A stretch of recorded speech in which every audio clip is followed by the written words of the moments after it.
Sorry, ma'am, my network issue is there. So I have joined with the another device. Am I audible now? Yes, you are. Yes. Yes, yes. Okay. So without, I will start with the our next expertise, Dr. Nidhi Arora. She is a Microsoft certified associate with over 20 years of experience in artificial intelligence and machine learning across the research and industry.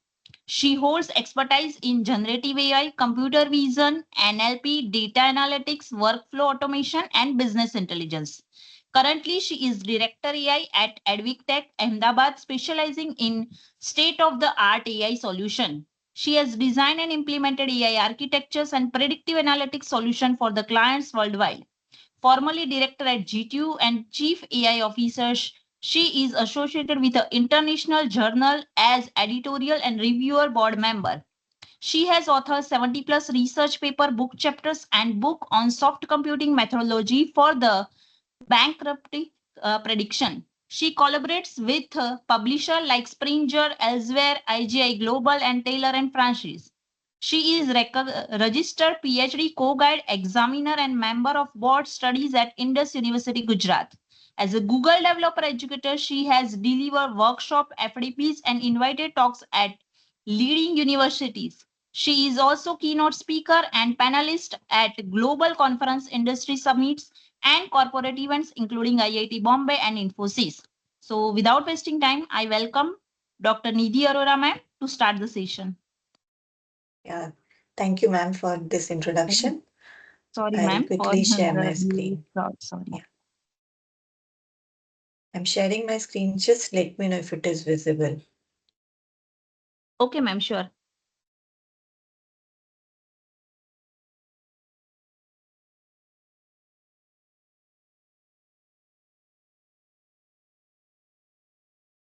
Is my screen visible? Yes ma'am. Switch on my camera. So it won't take much.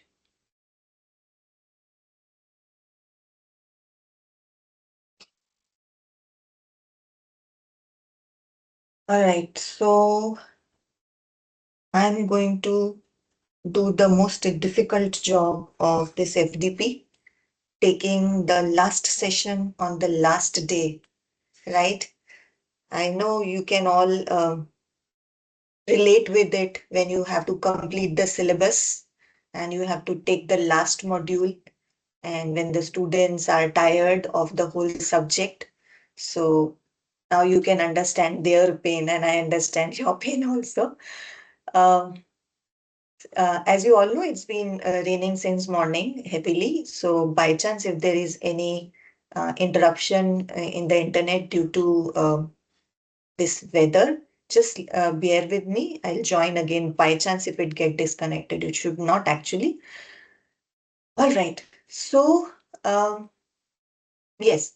So I have to speak on ethical, legal, and regulatory aspects of AI in healthcare.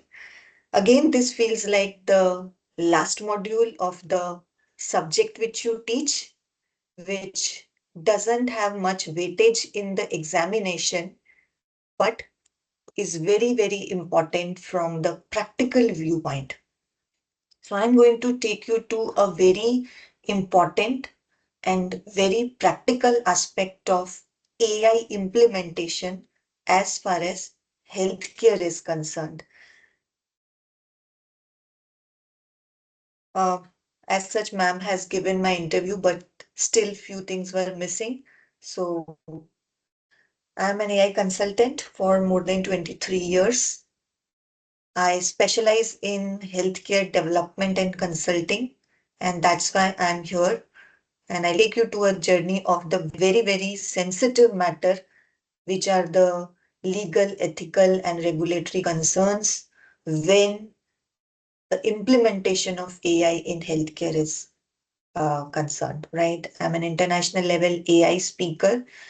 I actively contribute in academia, although I'm in industry, but I give my services to academia as a PhD co-guide, as somebody who speaks in FDPs, takes workshops, takes seminars. I accept guest lectures. The only reason is because I have gained so much of experience in industry and I want to share my knowledge with students and faculties across the globe. I am 3 times Microsoft certified. So when you tell your team members to get certifications, first you have to set a milestone, and this is what I do. So I have taken 3 Microsoft certifications. The last two I have taken this year only. So I'm 3 times Microsoft certified. Just go ahead and search on Google the top AI mentor in Ahmedabad, Gujarat, and this is the first result which you will find. And believe me, there is no SEO which I have done. This is because of all the involvement I have in AI across the globe. So that's the fruit which Google is giving me. I have been interviewed for my knowledge of AI and machine learning, and this is my podcast which was recorded at Karnavati University, and I have highly talked about the ethical issues in healthcare also. So if you get by chance time, you can search this podcast and you will enjoy it.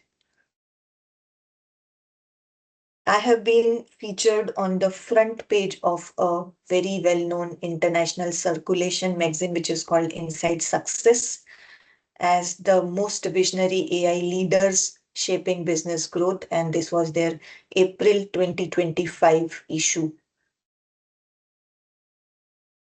So why should you believe me, whatever I'm going to tell you in next 1.5 hour? Why should you believe me? I'm going to tell you my contribution in healthcare through AI.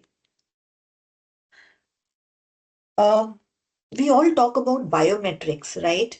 Um, eye scan, retina scan, right? Thumbprint, everybody's thumbprint is unique, everybody's retina is unique, by the way of which these recent, you know, authentication systems work. But do you know that uh, our walking style also differs a lot from person to person?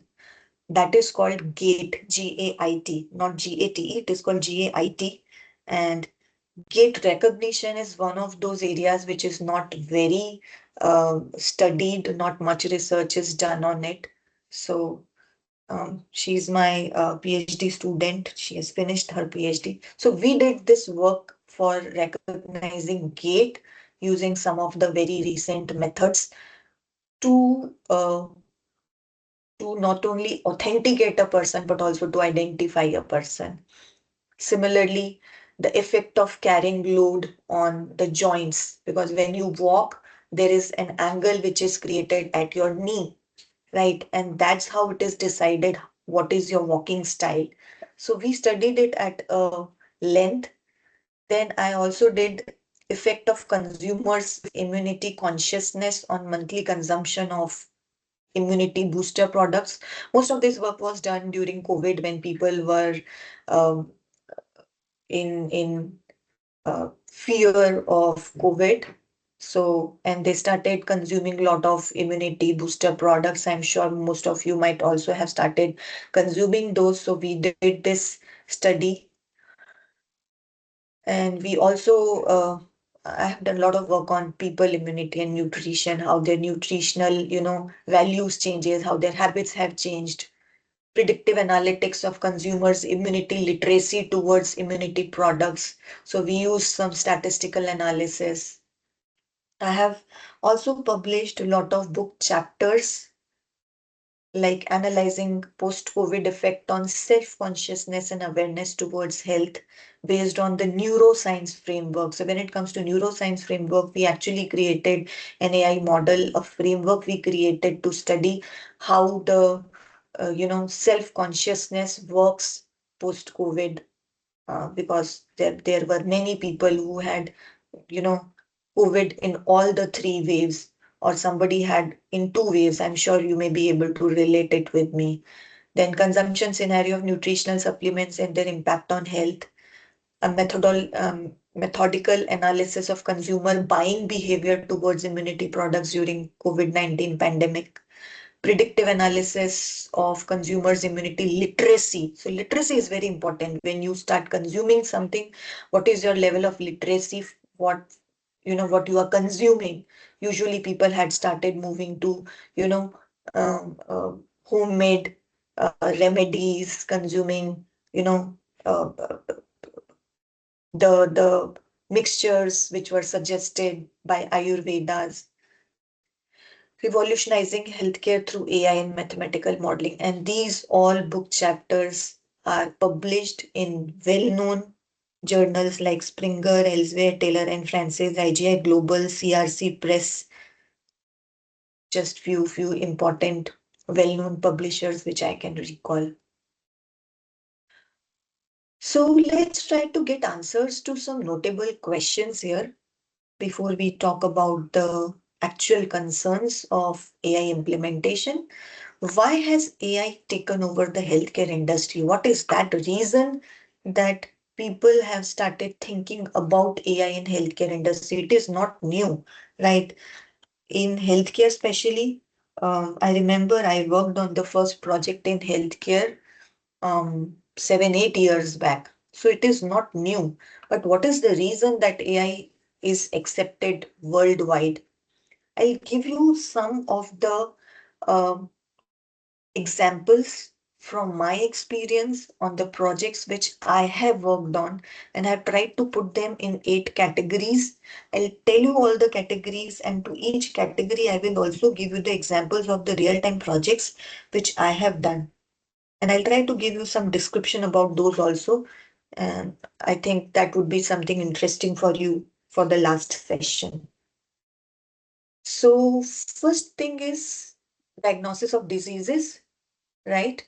So diagnosis of diseases is something which is very, very important because when the patient goes to the doctor has to first of all identify what is the very, very basic problem which the patient is suffering from.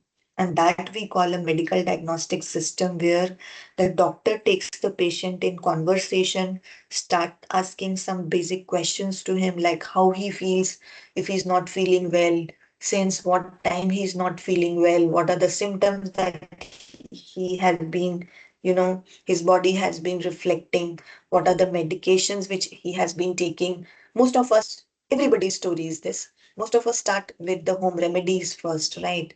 Because we believe in taking the medications from home only. So that is the first one, which is very difficult task for the doctors, which is diagnosis of disease.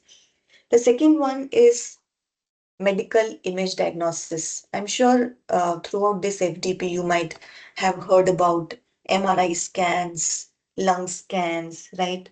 A lot of, scans which are taken based on which some predictive, diagnosis is done, whether this patient is suffering right now from a particular disease, let's say cancer detection, or maybe MRI image uh, data analysis is done, or if you want to predict it for some future, um, time, then you can predict that also.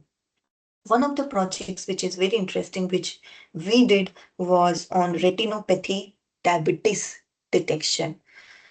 Diabetes can also be detected through the scans of retina. Retina, that means also shows the symptoms that a patient is suffering from diabetes or not. And if at all the patient has some symptoms of diabetes, we can also identify the severity. There are stages of each, um, you know, medical problem. So in diabetes also there are stages. So you can very easily identify through these scans that what is the stage of this diabetes. Next is drug discovery. I don't know if you have heard about early expert systems, where the expert systems were utilized way back in 1980s to, mix various, chemicals, do the, perform the chemical reactions in the laboratory and find out whether this drug would be effective to treat patients or not. Then comes personalized medicine.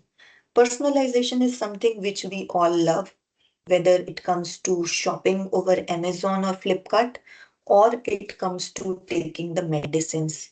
I don't know if you people have come across any healthcare apps where if you give your basic medical history and the problem which you are suffering from, they uh, check all your past data, and based on that, they suggest you the most effective medicine subjective to each person. That is called personalized medicine.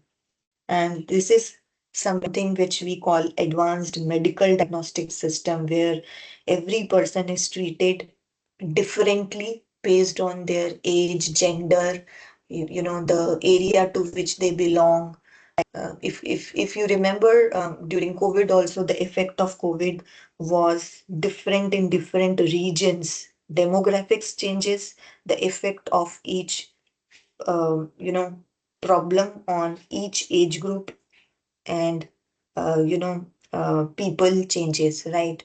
So if you are a homemaker, you are less prone to outside activities, you meet less people, so you get less affected. So there are a lot of factors which affect this personalized medicine. Then comes medical robots. Again, this is not new. You might have heard about robots doing surgeries, right? um, Tumor detection is being done by robots, where robots are put in the body of patients, and to actually recognize the precise place in the human body where there are some symptoms of tumor, and it aids um, doctors doing surgery in identifying the right place where the tumor needs to be you know treated. Then comes um, I'll give you more examples again from my experience.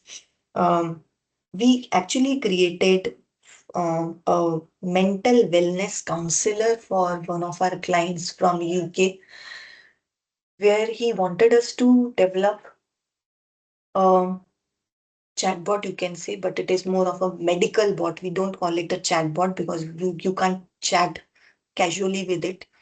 Uh, it it treats, it talks to those people who are suffering from any kind of stress. The stress may be because of workload at workplace, it may be because of some personal problem, it may be because of some health problem. So if somebody needs counseling, there are a lot of people who live alone.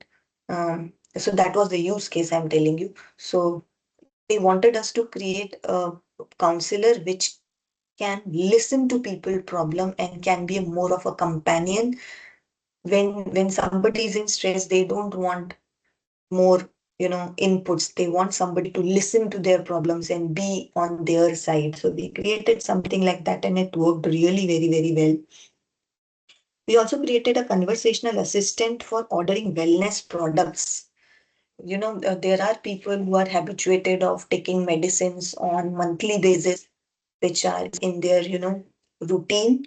So uh, this conversational assistant actually, once you shop online something, it stores your personalized choices of wellness products. These are not just medicines, these can be wellness. Why do we call it wellness products? Because it can be the vitamins, the minerals, the extra supplements which you are ingesting on daily basis just to keep yourself healthy, right? So it gives you alerts that this is the right time. The if you always buy it on first of every month, then on 30th it will give you notification. So it is more of a you know, conversational assistant with which you can also talk and find out whether it can order for you without you actually, sitting, taking time. If you're very busy, you can't go to a particular website and order these things. Then voice bots for urgent care appointment booking. Um, Many a times it happens that while you are sleeping, you suddenly realize that your stomach is paining, or you have some uh, problem in some muscle, and you want somebody to give you a quick you know solution for it. You don't want to visit a doctor, but you want a quick solution. Maybe if somebody, you these days, lot of you know tools are there. People mostly try to get answers from ChatGPT or Perplexity, but these are something which are very very generalized bots, which give you very generalized answer, which sometimes people have trust issues trusting their solutions. So you need somebody who is a specialized doctor, and if they suggest the same thing which is suggested by such tools or maybe by Google, you have more confidence in them, right? So such kind of voice bots are very very helpful. We all already created all these solutions.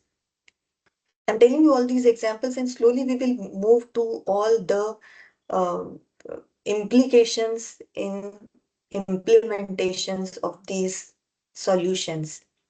Then there is something called electronic health records. Now, whenever you go to any hospital, if you are an outpatient or you are an inpatient, right, you have to give your personal details to the hospital. That's the first thing, to get registered, to get the appointment. Second is you have to give your um, past ailments which you have been suffering from. You have to give your genetic history also, because there are a lot of genetic diseases which are, inherited automatically. Then you also have to give a list of the allergies if you have, and based on which you are treated subsequently. This electronic health record systems are very, very well known. I'm currently working on such project for one of the US based clients, where we have to um, take care of their ethical and regulatory compliances. That's why I'm telling you this. And when I will talk about these compliances, I'll come back to this example. Then there is something called clinical trials. Again, during COVID, lot of uh, vaccines were um, under trials. So this is something which is very very important, because it is a question of people's you know life. So this is something where clinical data analysis is very very important. I'll again give you an example where we worked on one of the projects called ARDS prediction, which is um, acute random disorder syndrome, which is uh, identifying if a person has any chances of getting cancer if he is already admitted to the hospital, and if there are any requirements for shifting him to the ICU. So daily records which are taken, these are of very high importance to the clinical staff, because these records they analyze, and based on it they not only treat this patient under question, they also treat the other patients, because such kind of clinical data analysis gives them lot of understanding and lot of experience also how to treat other patients. Then there is something called outbreak prediction. COVID, we have already gone through. If there is any such disease coming, then there are a lot of methods, lot of systems which can be created to predict such outbreaks. Am I still audible? If somebody can tell me.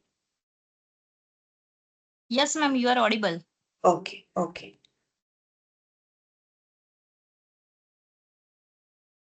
So, why are health companies using AI in their systems? I have given you so many examples. These are all projects which we did for some or other healthcare companies only, right? So, what is that reason because of which AI is so very well known in healthcare?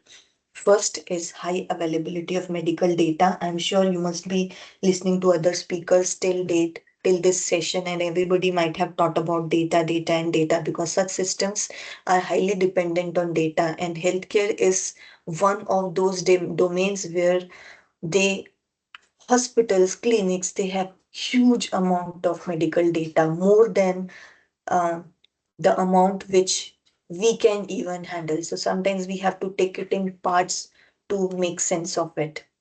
And second is development of complex algorithms. Recently, I would tell you in last 8 to 10 years, the um, algorithms relevant to medical domain has become so easily accessible, although there are a lot of complexities also. But if we understand that complexity, the availability of algorithms which supplement such, data in developing such solutions makes really good systems. AI is estimated to contribute over $15 trillion to the world economy by 2030, and the greatest impact would be in the field of healthcare. This statement I have got from a PwC report which was published in 2023. So this is the prediction, and we as practitioners, we as developers, AI practitioners in healthcare, we have experienced that yes, this there is huge impact in the field of healthcare. So how are these intelligent solutions created? Now we are slowly moving towards the implementation. So I know you all may be now aware of the ways in which such healthcare solutions can be created. So if I show you this beautiful flower, AI is a domain which has taken its essence from a lot of other fields like philosophy, computer science, psychology, neuron science, biology, maths, sociology. So these are some of the subjects, I would say, some of the streams from which AI has taken its base. And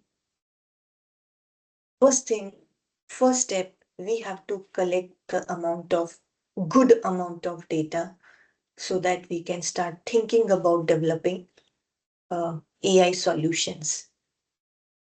Then we have to clean the data. When I say clean the data, I said huge amount of data is there. Sometimes the data is not in the shape to be utilized directly.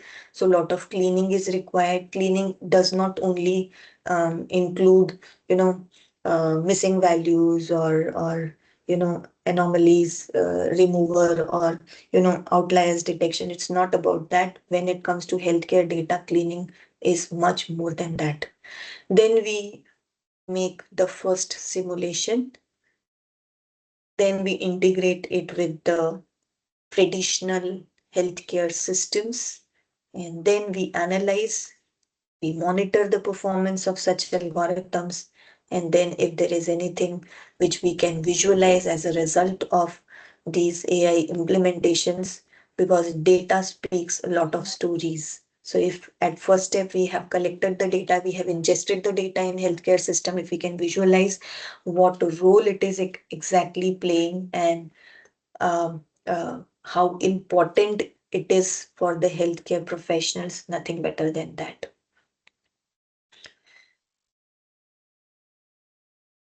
This is something which all of you will be able to relate, because uh, these are few things which you have been listening over these last 6 days. Personalized treatment. There are a lot of AI applications which assist in creating personalized treatment plans also by analyzing individual patient data, which leads to more effective and tailored therapeutic options in healthcare. I've already talked about personalized medicine.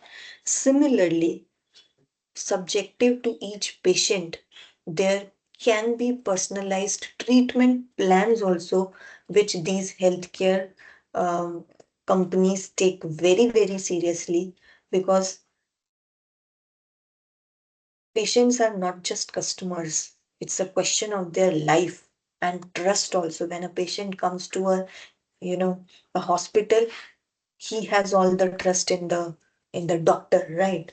So each patient is treated differently, I told you that based on whatever data is collected from each patient, a specific treatment plan is created so that they can be given the best treatment possible.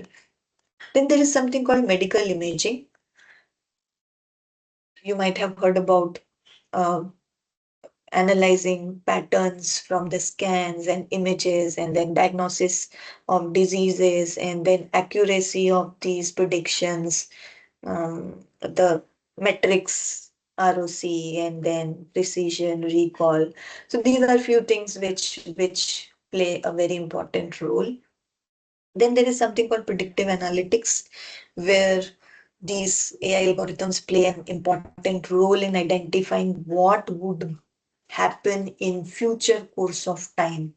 If this is the current data of the patient, what are the chances that there is any potential health risk uh, which the patient is going to um, face in future course of time, right? And if there is any such indication given by these predictive algorithms, there is something called proactive measures which can be taken. There are some suggestions which are given by such application. These things are, not imaginary. I'm not talking about any system which is imaginary, or it is only academic research which you people do under, in the duration of your PhD. There are such systems already available.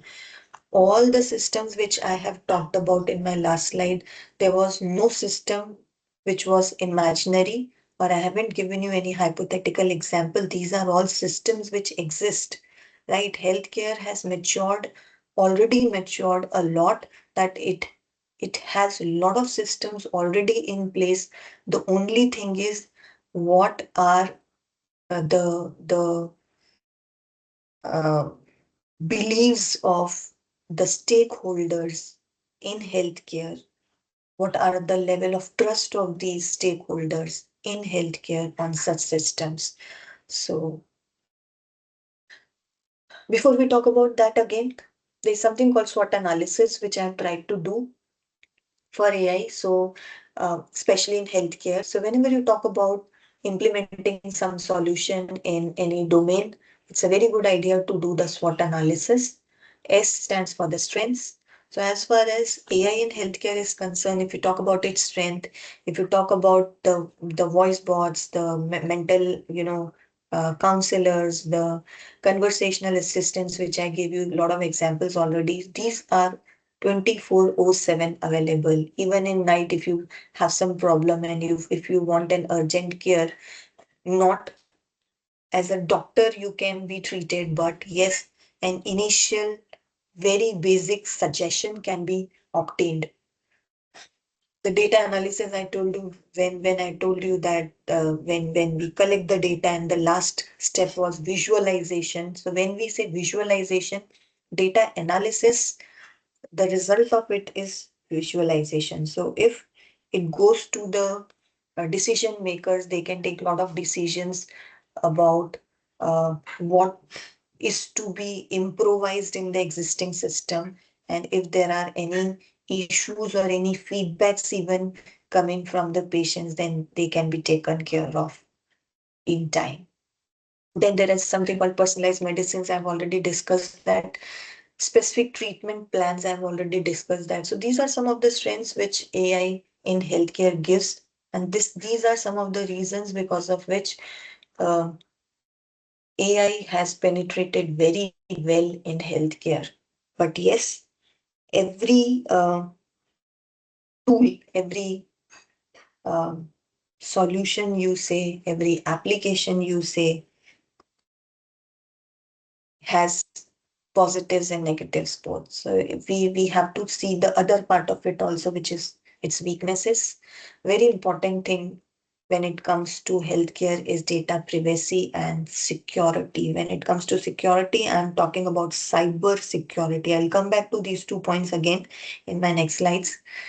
Training and development is very, very important, because everybody who is a healthcare professional is not a learned person.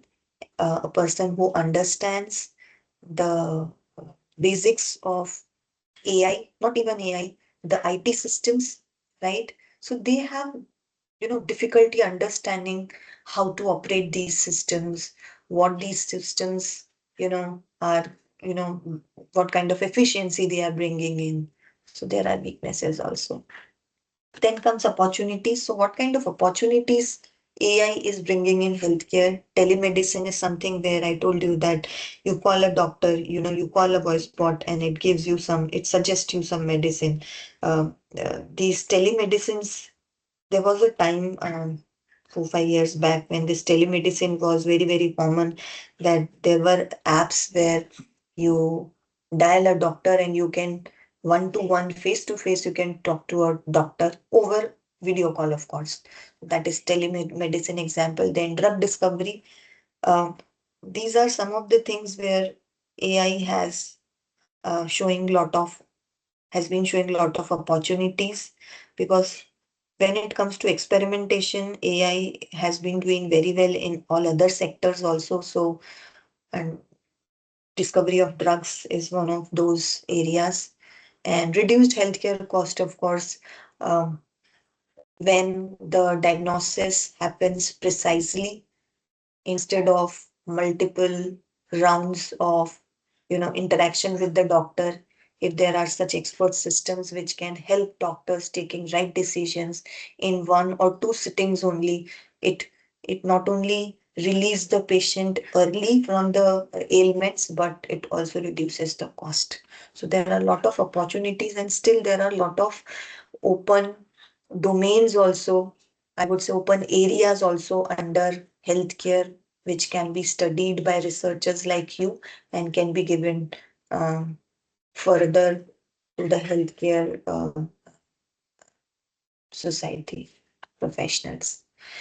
Threats, very important thing is the bias, because when it comes to data, the first thing which we always talk about is bias. I will come back to this point again.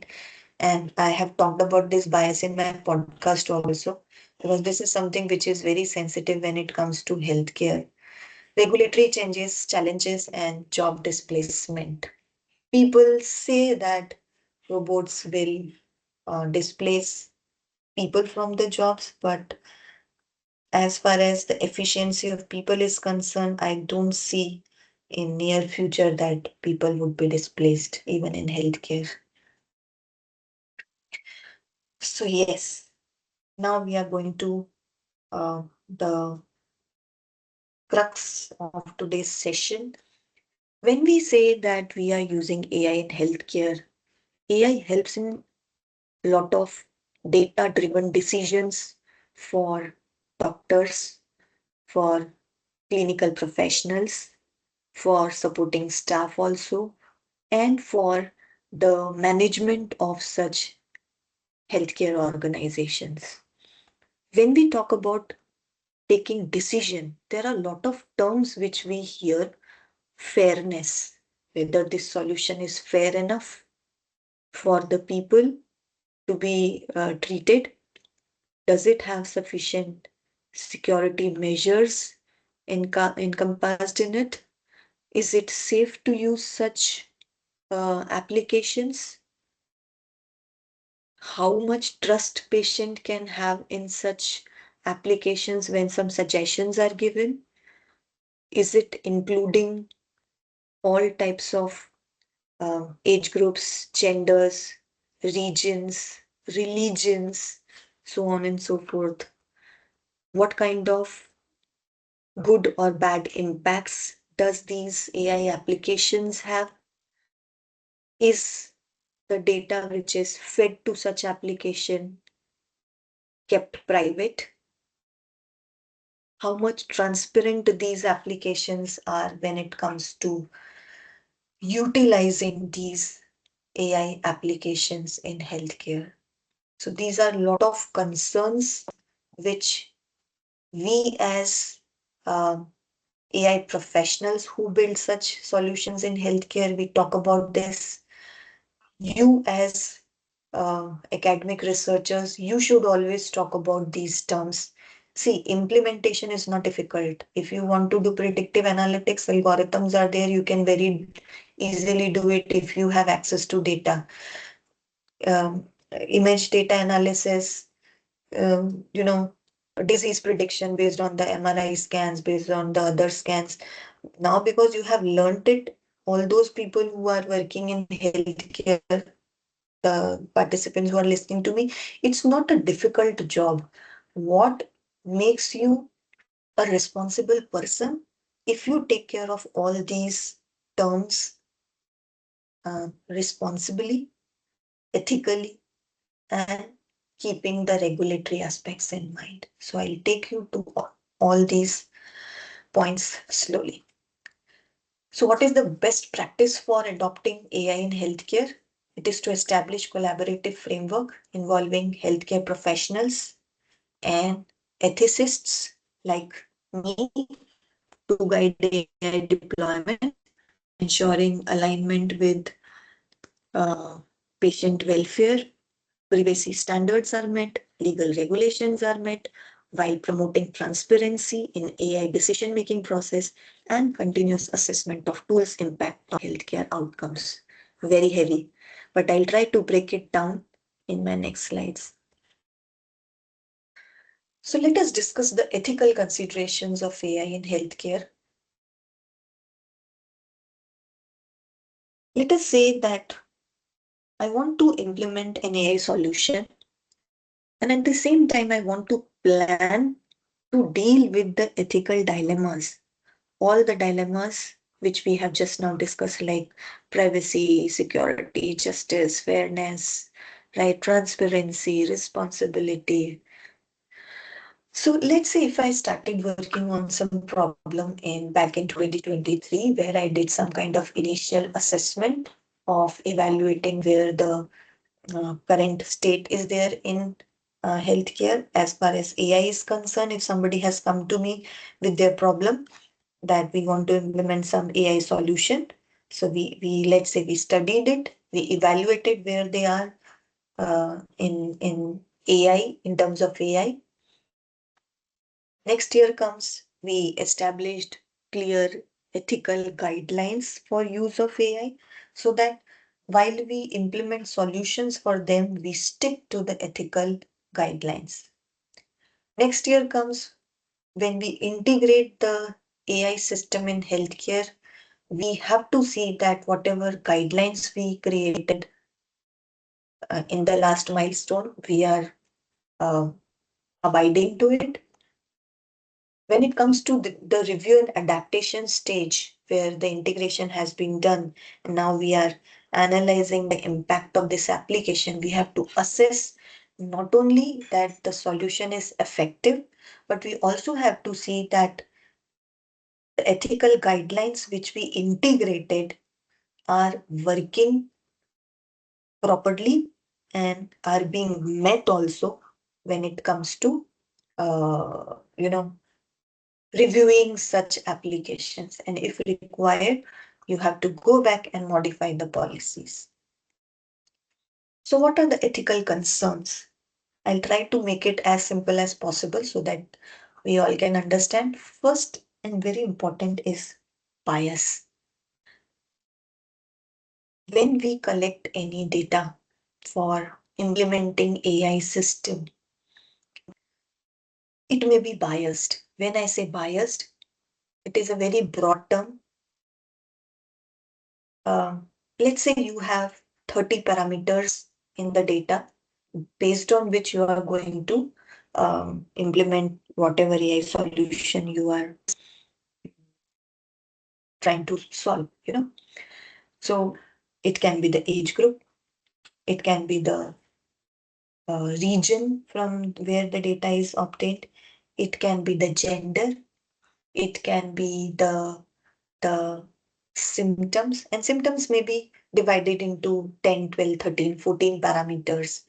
So when we say bias, the data should not be inclined to one particular age group. Otherwise, this bias would be ingested by my system and the results which would be generated as a result of prediction or analysis would also be biased. We don't want any type of bias in the data. Although we may be collecting a lot of data in healthcare systems, but when I told you that we can collect humongous amount of data at the time of data collection, but when we clean it, this is an important step that we also have to see that there is no data bias and there is no inequality. When we say equality, equal number of males and females should be there. Equal, it cannot be 100% equal, but if even if it is around 90-100, it's okay. But then there should not be too much, you know, imbalance in the data. You call it imbalance, we call it inequality. Then it comes to privacy. A lot of data is collected over a period of time by healthcare professionals. If we use this data, are we um, uh, helping making the data confidential enough not to leak it anywhere? Do we provide any protection to the data when such data is being used in developing such systems? This is a bigger concern. Then comes accountability. I told you about responsibility. When such AI systems are developed, if some decision is taken by the system, even if you have used good matrices to measure the accuracy of your implemented system, even if the precision is high, recall is high, but you have to take its accountability. Accountability means whatever decision this AI system has taken, you have to uh, take the responsibility of this AI decision. Why you are responsible? Because you collected the data. It's ultimately the decisions are taken ultimately based on the the quality of data. If the quality of the data is compromised in any terms, in any form, you are responsible. So ultimately, whatever solutions, whatever judgments, whatever decisions this algorithm is taking, you are accountable. So there are a lot of accountability issues. Healthcare is a very sensitive, domain. So anybody who is sensible enough to work on such applications can only take care of such ethics. And then comes the regulatory challenges, where a lot of regulations are there based on the geopolitical boundaries. Um, every government has different types of policies and rules which these solutions have to um, comply with. So, how ethical AI can help? Now, I'm going to take you to a new term which is called ethical AI. Till date, you might have heard about AI only. So, now there is a term which is ethical AI. So, what we do, if we practice in healthcare as AI professional, we understand it very well that what exactly is ethical AI. So, how it can help? First point was bias. So first thing which we have to see is that we have to deal with the bias that is called bias mitigation. We have to develop algorithms in such a way that they are free from any type of bias to ensure equitable treatment across demographics. So irrespective of in which demographics you are giving the solution, it has to be unbiased. When it comes to data privacy, I already told you the system has to ensure that the patient data is secured and is used ethically so that confidentiality can be met. There are no data breaches. There are a lot of NDAs which are signed when such data is shared among us. Then there is something called transparency. I told you ethical AI. I also told you responsible AI, right? Where you have to take the responsibility. When it comes to transparency, I'm giving you one more term. I don't know how many of you have heard about it. It's explainable AI. Um, in my introduction, ma'am told you that I went to IIT Mumbai as a speaker. There, I talked about responsible AI, how we can develop AI solutions which are responsible. I also took a session for the senior manager of Infosys to train them 3, 4 years back on a new term which had come that time only, which was very new at that time, which was explainable AI. So, explainable AI makes these AI systems transparent enough so that if it takes a decision, you go back to such systems and ask them questions, cross questions, why you have taken this decision. Then they should be able to give proper justification to it. That is called transparency, right?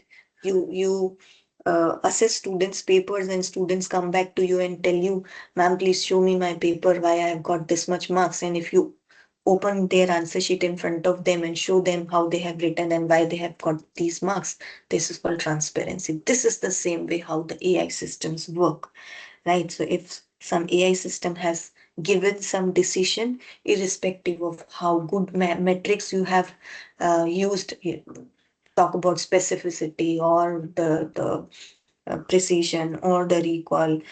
I'm not talking about any accuracy, but this is transparency that for any decision, if a cross question is asked, it gives you the justification, the reasoning. We also call it reasoning why this decision is being taken, so that you can get more trust of patients. Then there is something called informed consents. Um, if you remember during the time when COVID vaccines were under trials, there were some patients who came voluntarily for the trials based on the consent, right? That is informed consent. They know what would be the implications of the system. They know uh, uh, they are giving willingness, you know, to give their data to the system, right? So, what is the importance of ethical AI now in healthcare? Now you have understood the ethical AI side. So now you will be able to relate this with me. Like we want to implement regular audits and assessment of AI algorithm just to make sure that they comply with all the ethical standards which we discussed just now. It is transparent enough, it is accountable enough. Whenever it takes any decisions, it involves stakeholders. Stakeholders mean decision makers who run such healthcare, uh, you know, organizations, big hospitals, including the healthcare professionals also, healthcare providers like doctors also, patients also in the development process to address potential biases and prioritize patient welfare. This is something which is very, very important. You keep talking about ethical AI, you keep talking about legal and regulatory AI until and unless the priority is patient welfare, everything else is not important. So what is most important is patient welfare. So how can ethical AI be practiced? Now comes the important point. So there are 7 steps to it. First starts from the vision, whichever organization. So maybe this is not very relevant to you because you are academic researchers. You only do some, research. You study the existing methods. You try to find out the problems in the methods, and then you suggest, uh, you know, modifications in the existing solutions, and your PhD is over. This is ethical AI for the healthcare organizations who want to practice the uh, proper AI implementation following the ethics. So first they have to establish a clear ethical version of AI usage. So that vision has to be clear. Then leadership should be very clear that strong ethical AI practices would be promoted whenever AI applications would be built and implemented. Once it is done, then proper training is given about the ethics of AI. Proper training programs are, run so that everybody who is using such AI applications know about the ethics of AI. Encourage on collaboration among all the stakeholders. I've been talking about these stakeholders a lot in my last slides. It has to be transparent enough to be questioned and given proper answers. In the monitoring stage, regular monitoring should be done in AI systems for the compliance of ethical AI. If it is not following, even having a good vision and imposed by the leadership, then the systems have to be modified so that the compliance can be met. And lastly, a very good channel of feedback should be created.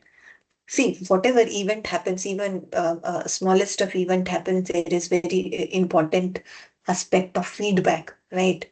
How well it went, right? Maybe after this FDP also you will be asked to give feedback. So after every event also you are supposed to give feedback. And this feedback actually helps people, administrators, organizers to modify the programs in the next course of time. So in this case also, feedback plays a very important role.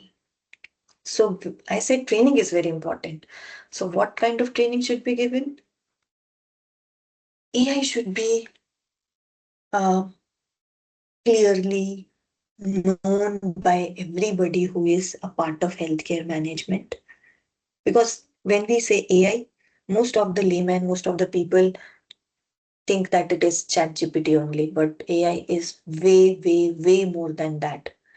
Then comes ethical principles. So everybody who is a part of healthcare management should know the ethical principles and their relevance also in healthcare. Then they should be given examples, case studies highlighting the ethical dilemmas. Like I gave you the examples about privacy, bias, right? So such kind of, such examples make people more aware about the ethics if they at all have to utilize it in, you know, their implementation. Maybe after this session, you will, go back with some new terminologies, and if you will read it somewhere, you will be able to relate with it. Yes, we have heard about this thing. And if you can practice it, nothing better than that. Engage learners in ethical scenario discussions like we are doing it right now. Assess understanding and promote ongoing ethical training. So trainings should be given. There is a lot about ethics which needs to be discussed. I tried to keep it as short as possible. Again, because I understand this is the last day and last session, so I did not want to go into much detail of it. But yes, if you talk about AI implementation, especially in I'm again saying in a sensitive domain like healthcare, and if you don't talk about ethical AI, the FDP would not have been complete. So I was given this topic. I did not choose it, but I was happy when I was given this topic because I love to talk about responsible AI and ethical AI, and of course, explainable AI. So patients also needs to be empowered. Why patients? Because ultimately it is data which is going to be fed in these systems. From where the data is coming? Data is coming from the patients. So they should know that their data is being utilized, right? So educate patients about the AI systems because ultimately it is empowering patients through such AI systems. Ultimately, it is for the welfare of the patients only, right? So what benefits such systems will bring to them, provide patients with the actionable insights and the choices, that it will reduce your cost, it will reduce your sittings with the patient, it will make your, diagnosis better, it will uh, uh, give you personalized medication. So such kind of, you know, understanding has to be given to the patients also, and they should know that their data is being used, right? And encourage both patients and healthcare providers to use AI solutions. So when we say that we are engaging patients in AI discussion, ultimately, I said it is feedback, right? So some kind of engagement with patients is required. So you have to tell the patients that AI technologies are being utilized in your treatment. Once they are treated through such applications, encourage patients to give their inputs about how did they feel with the new applications in place, how were the traditional systems experience they had, what is the difference they are facing. I know people take time to adjust to new technologies and new apps, right? But slowly they get trust in the new applications. It takes time, but ultimately they are the data providers, right? So their input is very, very important.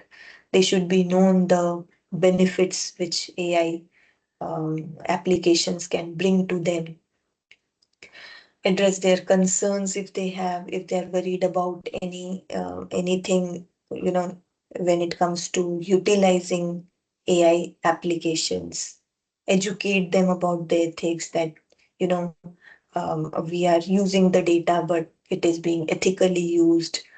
Promote transparency in front of them also, that their data is protected. And when we say involve them in decision, it's like, getting their feedback only and build trust. That's very important.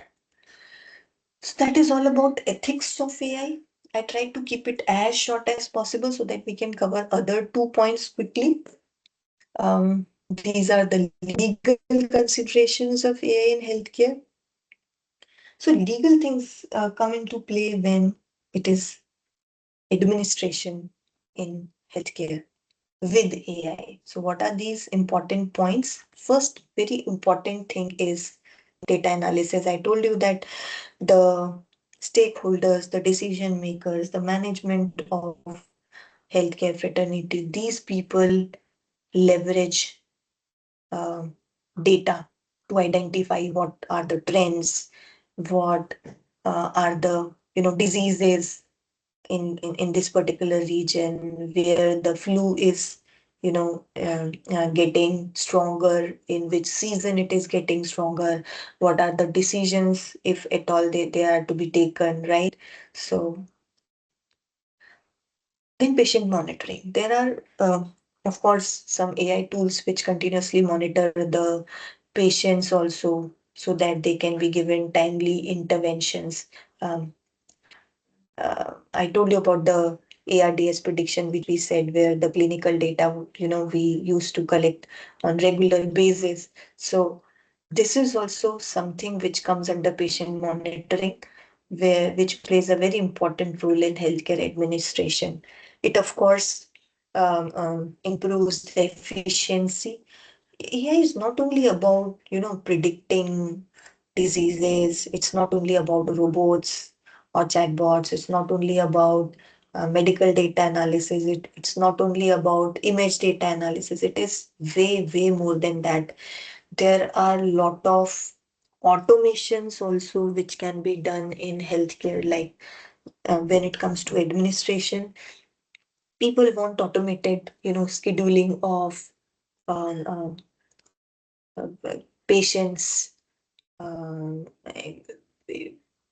with the doctors, right? Appointment with the doctors, billing process, they want to be, automated. So these are also things which they want to be automated, so that their operational efficiency can be improved, so that the healthcare professionals can utilize their important time to other, patient-centric activities. And then, yes, of course, decision support systems are those which helps administrators, decision makers to take a lot of decisions, that if they want to add new, um, you know, assets, maybe in terms of if there are some robotic surgery, um, um, uh, machineries, if there are any pharmaceutical equipments to be added, if there are more beds to be used. So such kind of decisions can be taken if AI can automate a lot of things and can give them, broad view of what actually is happening in their hospital. Broad, just 2 points, one pros, one cons. As such, there were many, but I have tried to again keep it very simple so that you can relate to it. If we use AI in healthcare, what we are looking at, that the processes which are utilizing vast amount of data can bring the results not only quickly but accurately also. What is the biggest cons concern? Data breaches, because ultimately whatever solution you are making, it is first of all taking lot of sensitive patient information which may be at a risk of being compromised. Again, coming back to explainable AI, because that's where legal aspects are important. So I'm talking about a problem where there is lack of clarity in AI decision making process, right? AI system is in place in some hospital and it has taken some decision. Let's say maybe uh, flu detection, right? So some symptoms were given as input. Some patient has come, its inputs are fed into the system, and it needs to be identified whether it's actually flu or maybe jaundice or malaria, or maybe some other severe disease which this patient is suffering from. So there is no clarity. AI system application has taken a decision, but there is no clarity. Why? Because the complex algorithm was too difficult to be interpreted by people who are using it. And and what is the result of it? The healthcare professionals start having distrust in the outcome. That's the first problem. Second problem, when we talk about implementing AI application, we always talk about its implementation. We don't talk about its validation, right? How to validate it.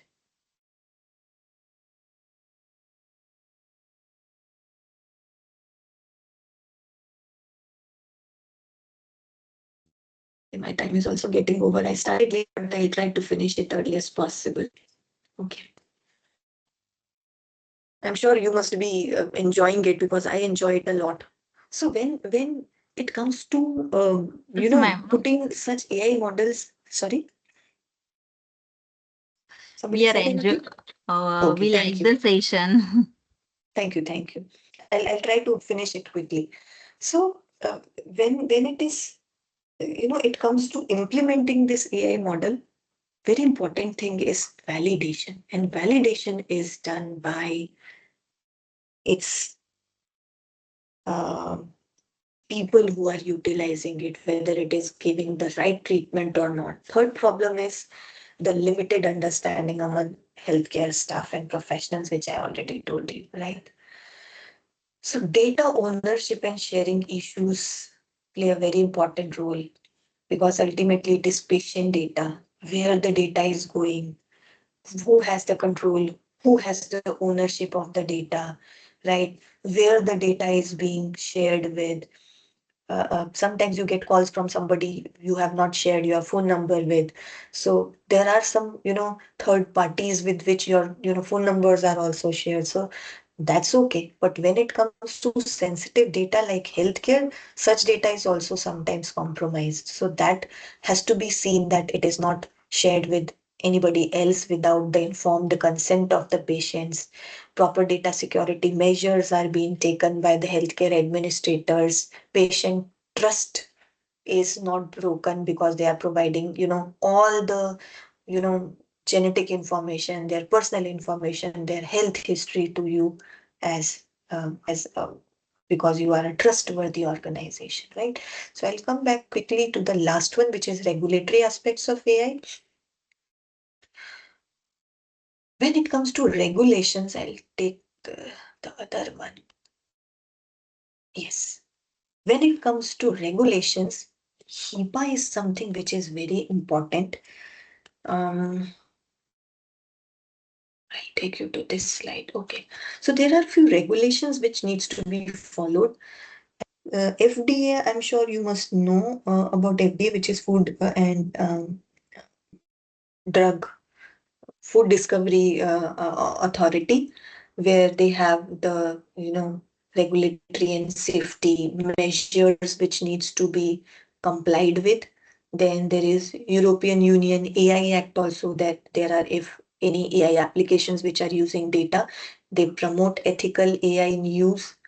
HIPAA is there, which is health insurance um, protocol protection act, if I'm not wrong. So that this is something which we also have to, follow when we build AI applications. Then there is something called GDPR, if you have heard about, that is General Data Protection, regulations which are to be followed if you build any AI application other than healthcare also. ISO standards are there, that it defines the quality and standardizations for the data usage. Um, Privacy risks are there. So what we need to do in fact is balance innovation and responsibility. So three important takeaways: ethical AI, responsible AI, and explainable AI, along with the AI implementation. So healthcare means care, mercy, empathy, dare, integrity, ingenuity, nobility, and ethics. Or it can mean mechanical, egotistical, dehumanizing, indifferent, cold, insensitive. It's up to the companies to decide what they practice and how they implement the technology in healthcare. Their action determines their sensibility and responsibility. As healthcare professional, as somebody who is working in healthcare, even if you are a researcher, I suppose these three terms you should take care very, very sensibly when you are working on such AI applications, especially in healthcare. Thank you for your patience. I'm sure you must be waiting for me to finish the session so that you can go to the next step of the FTP. Thank you so much for listening to me. Thank you, ma'am. Thank you so much for completing the session. Yeah, I know that my that is the session started late, but we have to conduct the exam. That's why I have to give. And thank you very much for your valuable time, ma'am. And it was really a nice session. Please share the PPT to me. I will share it with the participants. Thank you. Thank you, Thank ma'am. you so much. Thanks, everybody. Thank you.